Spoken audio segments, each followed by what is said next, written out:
Hello and thank you for pressing play today. Today I'm going to show you how I made this very large gift box using the lovely embossing folder that's in the new Christmas catalogue, Winter Wonder Textured Impressions, and I've made a really large 4x4x4 cube which could hold a very big gift, or at Christmas time, you're like me, you give teenagers gift cards. You could actually give them a chocolate orange. This is an empty chocolate orange because who has a chocolate orange with a chocolate orange still in it if it's just hanging around the craft room? Not many. So it fits that, and then you can put a gift card in it. You could obviously dress that up slightly better than that, and then that fits in the box really nice. So it's a little less boring than an envelope. That were my thoughts. You could use it for anything. Okay, so I will show you what I did. So to make this box, you'll see I've zoomed out a little bit today because we're using 12x12 cardstock. So you need 2 pieces of 12x12. I've used smoky slate. I really wanted to do it in Whisper White, but I don't have any 12x12 Whisper White cardstock left at the moment, so we're going with Smoky Slate. And then you need 5 pieces, which are 3 7/8 by 3 7/8. All measurements will be over on my blog, which will be linked below. So our 2 pieces of 12x12, we need to cut an 1/8 of an inch off 2 sides of one of them, which will be the bottom of the box, and then the top of the box will be 12x12. So just open up my trimmer. This is why I gave myself a little bit more room. So we'll go to the 1/8, which is 2 notches in, and then just trim that off, and you're just taking that little slither, which I never know, shall I keep it? Shall I throw it away? I tend to keep it, and I'm sure I'll find something that I'll use that for. I think it would go nicely on the bottom of a card, probably, if you don't have that colour ribbon, and you just need a little sliver. Okay, so that's my 2 slivers. That one looks slightly less than the other. So I got a feeling I might have cut. No, it's probably just the cardstock was not quite cut, because that looks straight for me. Right, so that is so the top will fit on the bottom. So we've cut a wee tad off so it will go through.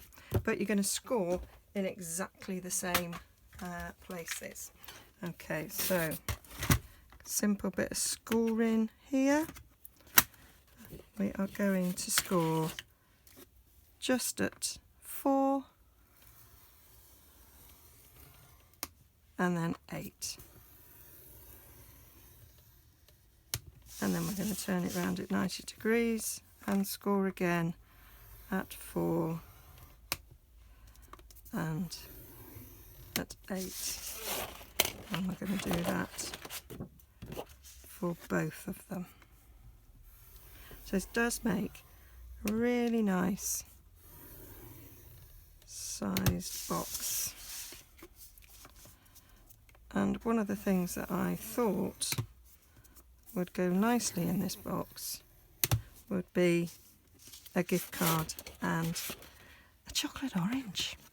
Because, I don't know, I give a lot of gift cards at Christmas to the teenagers in the family, and I sometimes think, oh, it'd be nice to actually give them something to go with that. I'll do the bottom first. And so, yeah, chocolate orange in this, then it'd be packaged nicely, and I think they'll like it. And then we're going to score. Do you know, before I did this, I kind of tidied the desk a bit, and the bone folder has been swished away. Oh, there it is. Swished away to the side then, and I couldn't see it. So we'll just burnish all the school lines.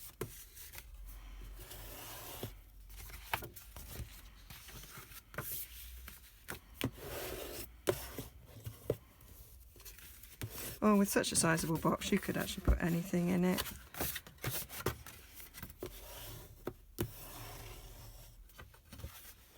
So we'll do that for one. I'll show you how I make the bottom, and then I won't film making the top because it's done in exactly the same way.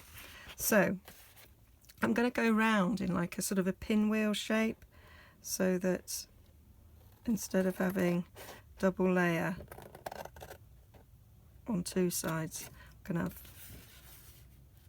have, so we've cut up there, we're going to cut up there, otherwise you get it really thick on two sides and not as thick on the other two sides. So doing it this way, they'll all fold round and you'll get double thick card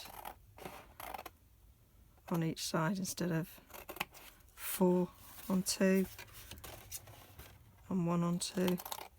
So the box has a bit more stability. So like that. So each cut you've then turned 90 degrees. And so these corner ones are the ones that you're going to notch. So first thing you want to do is just trim a sliver off, because otherwise it won't, you'll have problems with folding over. So just another sort of 1/8 of an inch, cut that off each of these ends. Doesn't have to be precise, because this is going to get stuck down and you're not actually going to see it. But because of the fold in the cardstock, you've got to allow for the folding over. You actually need to take a little bit off to compensate for that. There we go. So take those 4s off, and then we're just going to notch up slightly. So even using my long scissors, it takes a couple of cuts. Okay. These ones on the outside I always find easiest to cut. So go around and do them first.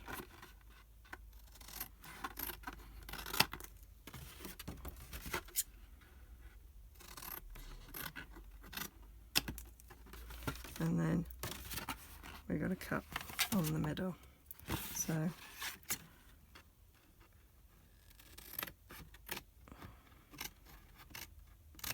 notch them up to the middle.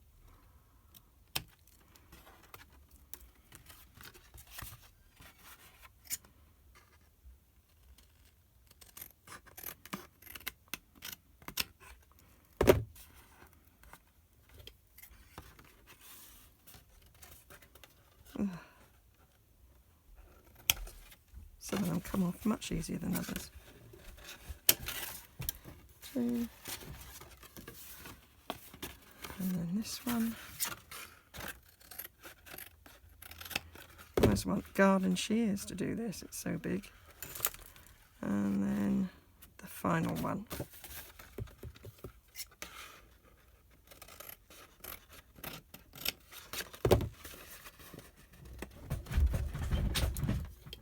Right, and then I'm going to use Tombow to stick all these down, so we need to put glue in each 4 corners. So you can see it looks like a pinwheel sort of thing when you used to make pinwheels. Okay, so I'm going to put Tombow because I want some wiggle time. So I want to go around the edges.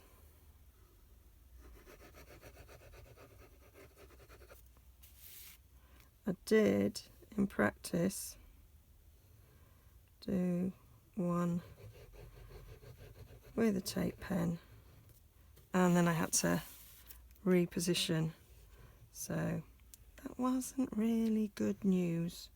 So sticking with the Tombow.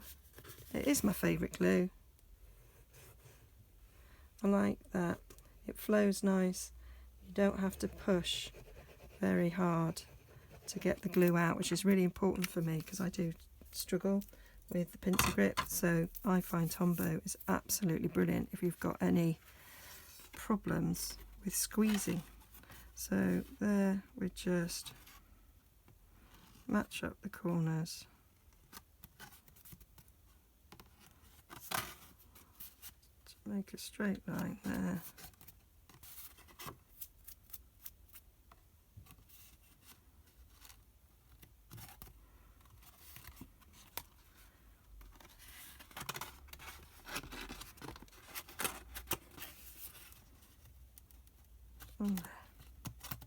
And then put the box down, and it's really easy then to just press it in place.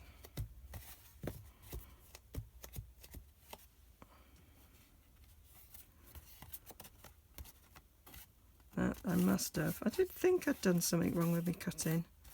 I must have cut one of the sides slightly wrong, because I've got a slight difference there with the height, but it's okay, we can trim that. You can get your whole hand in this, so I don't need to use a bone folder to do this. And then I will probably just trim those down a little bit to make them a little bit more even with my scissors.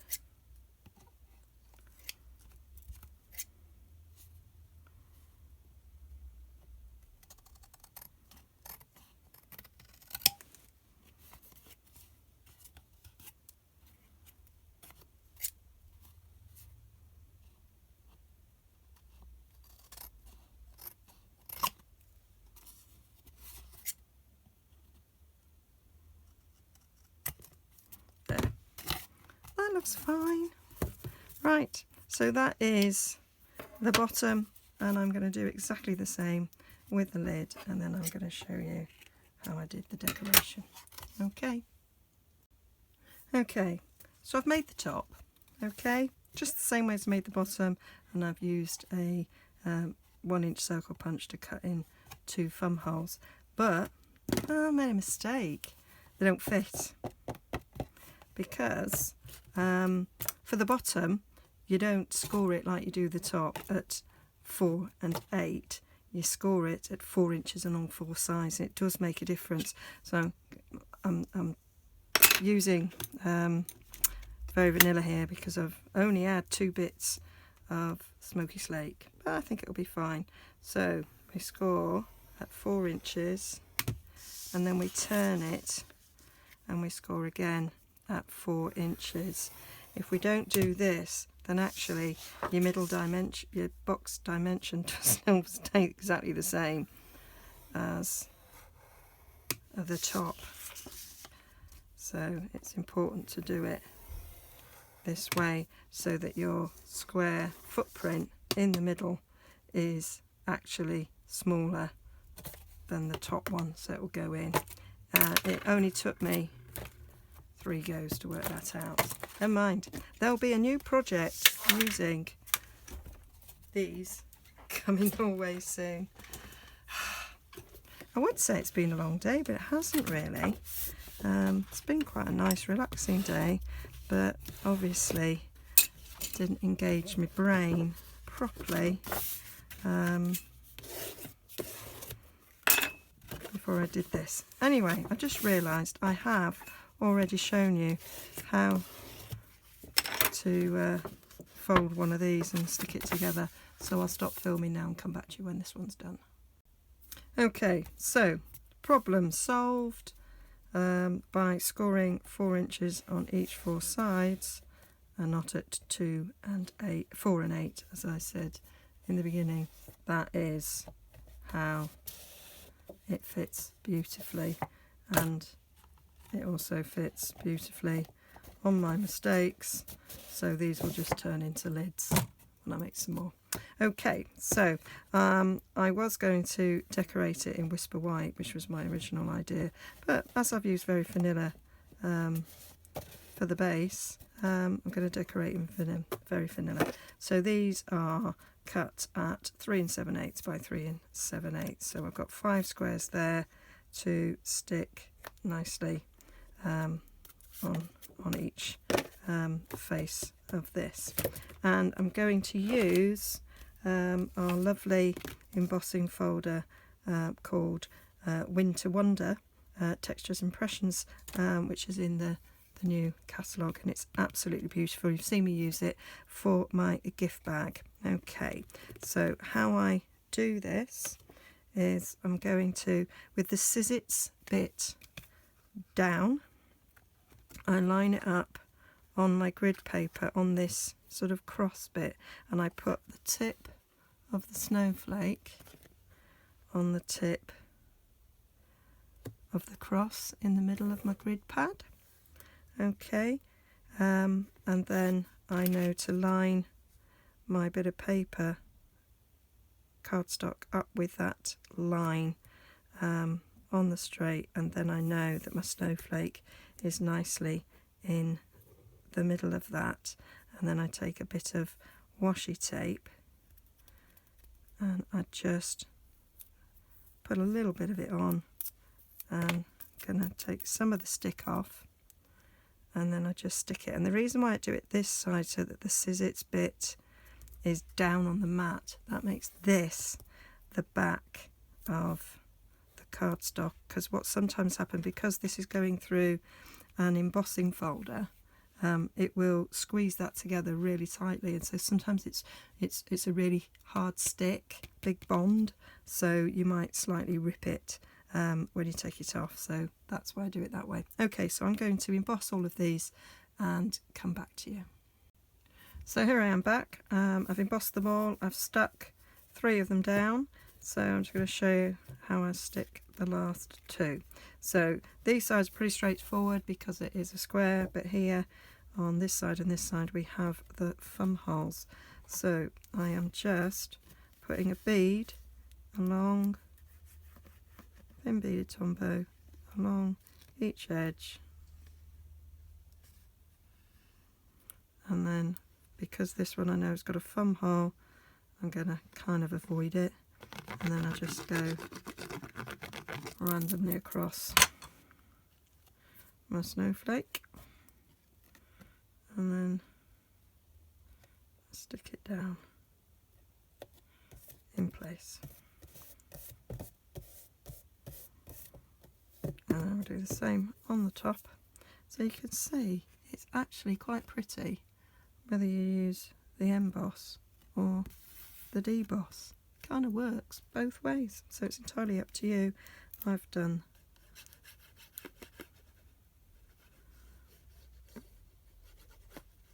the embossed side, so the deboss side, it's actually really quite pretty. And then I just stick this to the top.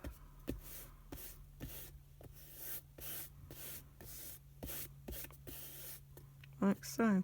Right, and then what I want to do is bring in my 1-inch hole punch, not Stampin' Up. Sorry about that.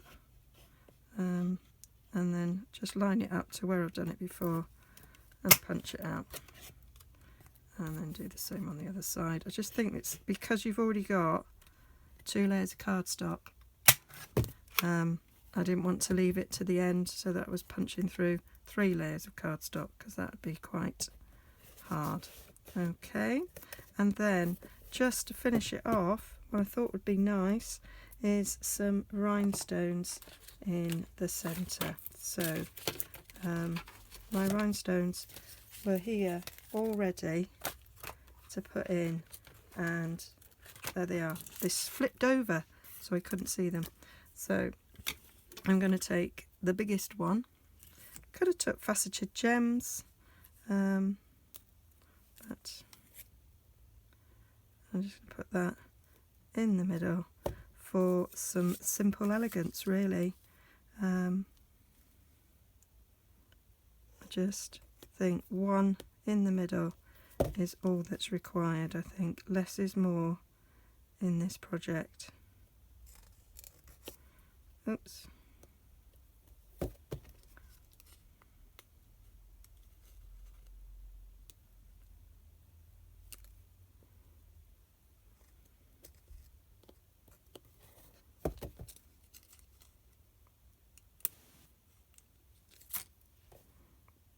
go. So that is my simple, elegant box, and I think that the smoky slate there goes really well because it's got some silver gems and it kind of sits it nice. But you could use other combos, colour combos, but that is just a simple, elegant, very large gift box. Okay, sorry about the little blunder, but we got there in the end. So hope you like it. Visit my blog for the dimensions, and don't forget to like and subscribe, and maybe leave a comment saying what colour combo do you think would look good. Okay, see you again soon. Bye.